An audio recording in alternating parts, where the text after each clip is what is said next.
Hello guys, this is Elijah from Canadian Outdoor Bushcraft, and today I'm going to be making a video on how to make a ferrocerium rod striker out of just using, I'm pretty sure this was a 6-inch nail. As you can see, I've already cut my piece, and just a piece of, not too long ago, maybe 3 weeks ago, cut a piece of maple.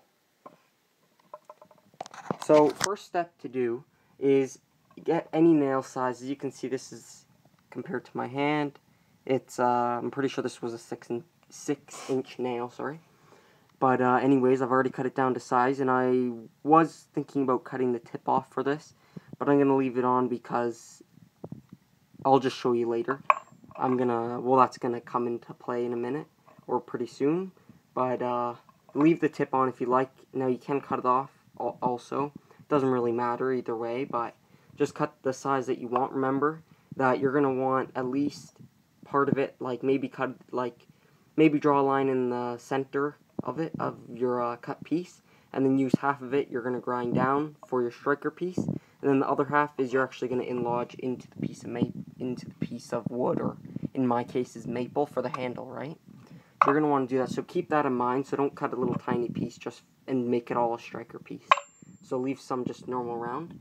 And then you're also going to want to cut your maple or your piece of wood or whatever you're going to use, antler or whatever, to the size that you want it.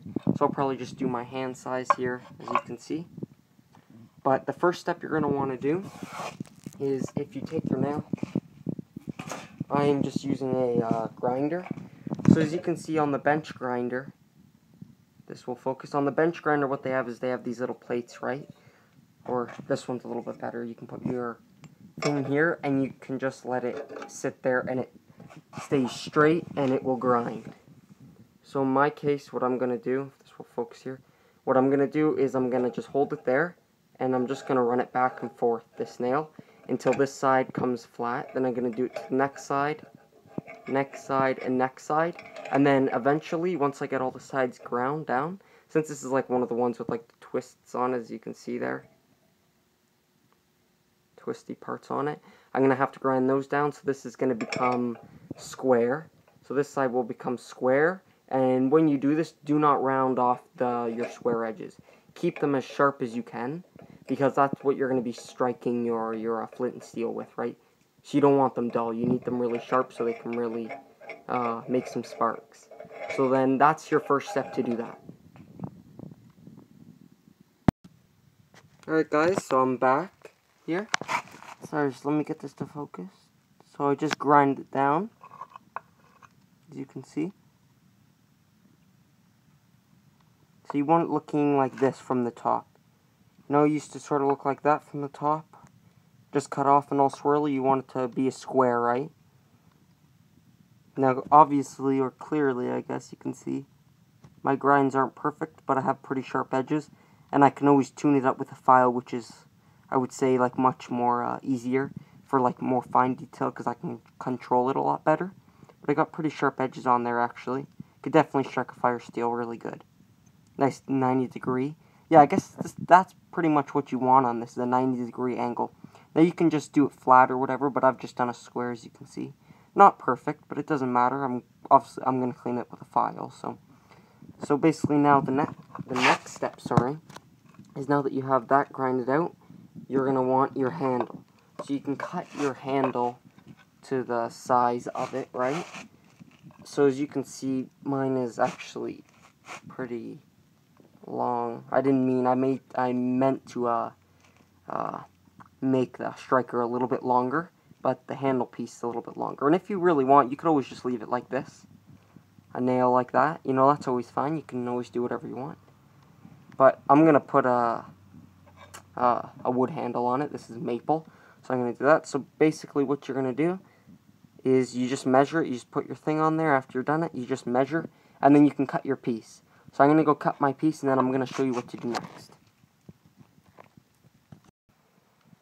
Okay, so now that I've cut my piece of maple here, so it's, I measured it, it's, alright, so I'm back here, cut my piece of maple here, so you can see, I measured it and cut it, it's a good size, a little bit bigger, but I guess that's alright. It's always good to have more wood, I guess, than less, so Now that I've cut that, so now the next step to making one is you're gonna want to clamp it in. I have a Power Fist. This is actually like a drill press clamp, but that's what I use. I really like this one. So you can clamp your piece of wood in to your vise or whatever you have. Make sure it's tight. So the next thing you're going to want to do is take your nail, and no, don't just go smacking it in, please.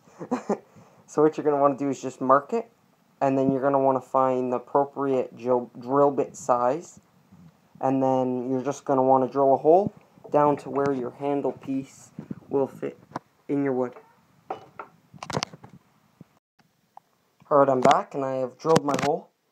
Sorry I can't show any of my things, because it's just me filming, so sorry I can't like show me grinding it or anything. But I've drilled my hole right there. As you can see, it's a little bit hard to see, just because there's still some stuff in there. So here's my piece. Now, I did drill a hole, as you can see, a little bit big. But now that I have that done, I like that. So it's a little bit big, so what I'll probably do is I'll probably get some electrical tape and wrap it around it, and then put it in there. And just because I am going to do that, because the electrical tape, like I explained in my last video, I'm making the bow drill a bearing block, is that the thing with this wood is that it's not fully dry yet, so it will dry and get tighter onto this. So with electrical tape, it will sort of squish and won't really like crack the wood. So that's why I'm using electrical tape for this kind of things, or just wood like this. But now, since that doesn't look too nice in there, what I'm going to do next for the next step is sort of like taper the ends. Is I'm going to just shave these edges down like this to sort of make it into a point where it comes to this. So I'm going to do that, and then I'll show you what I mean. Alright, so now I have fitted mine into my handle. Like what I've already told you about is I used electrical tape. So I've used electrical tape in there. I got a little hole in the back, which will probably fill in. So I've done the electrical tape, which has actually held this thing in really nicely. And then as you can see, I've just cleaned up the edges and made them look a lot nicer using my file. If it will focus there. So that's worked pretty good. So now I'm just going to do a quick test to show you on how these things work on my fire steel, or on my ferro rod. Alright, so here's the little test. Hopefully you guys can see this here. So let me get it into position. Alright, just so you guys can see it as best as you guys can.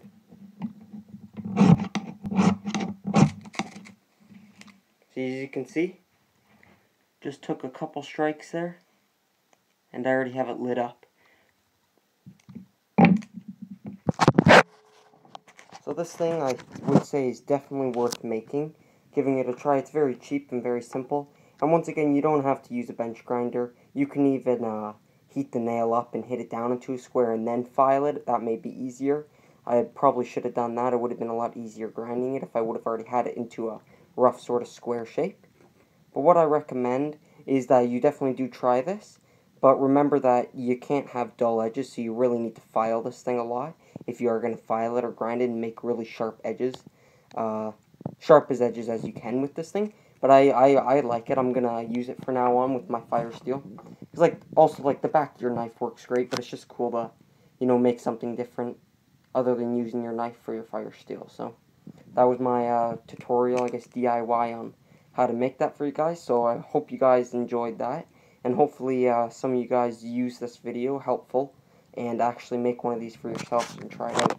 Thanks for watching this video. Don't forget to subscribe to me on YouTube, and don't forget to follow me on Instagram as well. So thank you for watching this video, and have a great day, guys.